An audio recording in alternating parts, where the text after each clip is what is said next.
What's up, YouTube? Thank you so much for all the supporters, all your subscriptions, all your support, your comments. I really do appreciate it. So just wanted to give you guys all an update on the Subaru Forester, this XT we have here, 2017. I know you guys have been following my videos, but haven't come out with any new content. The reason why is because I've been pretty upset with the vehicle. Actually, I'll be brutally honest. Um, I've had this car for, it's on a 3-year lease. I have 5 months left to go, and it's due in September of 2019. And yeah, I've had so many issues with this car. I can't believe it. It's probably a lemon. There's no there's no replicated consistent issues ongoing after they've been fixed the first time, but in Canada, we don't have any type of lemon laws like the US does. And I just want to tell you briefly about the history of the car. So, when I first got it the first year, the AC condenser failed on me. That was issue number one. So, with the AC condenser failing in the middle of summer in 30 plus degree Celsius weather, it was pretty hot, and my wife did not like it at all. So that left a bad taste in our mouth for the first issue already. So luckily, Subaru did replace it under warranty. We had the AC condenser replaced, and unfortunately, they had to make us wait for about 2 to 3 weeks because the part was on back order. Apparently, this was an issue with other Foresters also having the same problem. So comment down below if you had the same issue. Um, Another issue that we had was the GPS, the navigation. I've complained about this to Subaru Canada. Still no fixes for this. I've had the head unit updated 3 times, software updated. That did not fix it. I had the antenna, the roof antenna on top replaced. That did not fix the problem. I still have the arrow is off to the side of the road, and as I'm driving along, the arrow just drives alongside of the road. So it's basically like I'm driving on an open field or in between people's houses. It's really not cool at all. When I set the navigation, it can't find the locations because it's always searching for a GPS signal. So that has been pretty bad as well. So Subaru Canada cannot fix the problem. It happens once in a while. It's not all the time. I had videos of it. I showed the dealership, but so they tried to do their fixes, but still it happens from time to time. And it's not just my area. I go downtown Toronto, and the major city portions of our city, and it still can't find a good GPS signal. So it's really random. That was issue number 2. So issue number 3 happened in the summer of last year, and what happened with that was my transmission, my CVT transmission. Some of you may have seen my comments in Subaru posts, even like forums. I just been complaining about it. The reason why is because I was able to stall the CVT transmission 3 times. I was able to stall it myself, and this is an automatic, right? So after the stall, the initial stall, the first time it ever happened was just going down a slight decline towards a stoplight, and as I stopped, the car completely stalled. All the lights on my dash came up. I was freaked out, but I mean, I knew the car was under warranty, but still, just had to shut off the car and restart it, and it didn't go away. So what happened was, when I left out of first gear, there's no gears in the CVT, but once I left out of the first initial gear, the car would jerk so hard, like as if I'm driving a manual transmission, or if I'm sitting with someone brand new to driving manual transmission. It was pretty bad. It was very harsh. The drive was not pleasant at all. I brought it to the dealership, and the time that I brought it from the weekend to the dealership on the Monday to have them check it out, I was able to stall it two more times after that, even once in the Subaru dealership parking lot. I had the technician come out and check it out for doing a test drive as well, and he noticed the exact same thing. So they kept my car for about 2 to 3 weeks last summer, and the dealership actually couldn't even resolve the problem. They had to get a representative from Subaru Canada to fix well, not to fix, but to assess what the problem was. And they couldn't figure it out either. So what they deemed necessary was just to replace the entire transmission.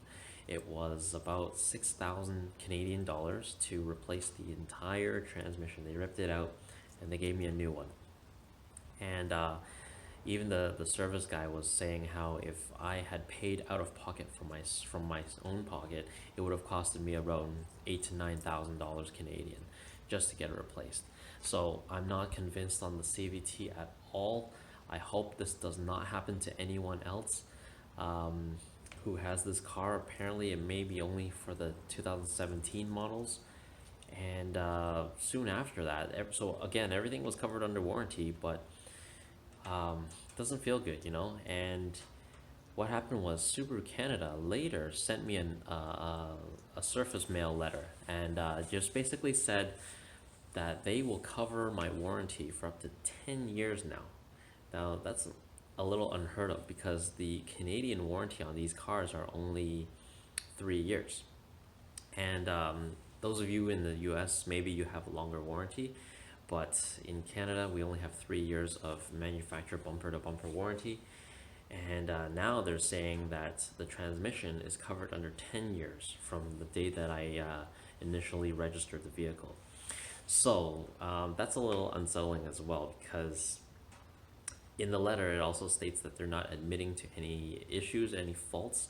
However, they're offering me a 10-year warranty. So, I mean, take it as you see it, right? But anyways, the fourth issue is that the power windows on the driver's side does not go up and down fully once in a while. And this is not a programming issue. I know that sometimes when you unplug the battery, you have to reset the power windows so that you go all the way up on the auto mode and all the way down on the auto mode, and then you reteach the car on how to close the window fully. That's not the case. I tried this to reprogram the windows multiple times. I've gone through, stood in front of car washes waiting for my window to close. So what happens is it goes up halfway and then all of a sudden drop down by itself and in the auto mode. So then when I use the switch again to roll it back up, it does the same thing. It just pops right back down. And this was in front of a car wash, and I was waiting to go in.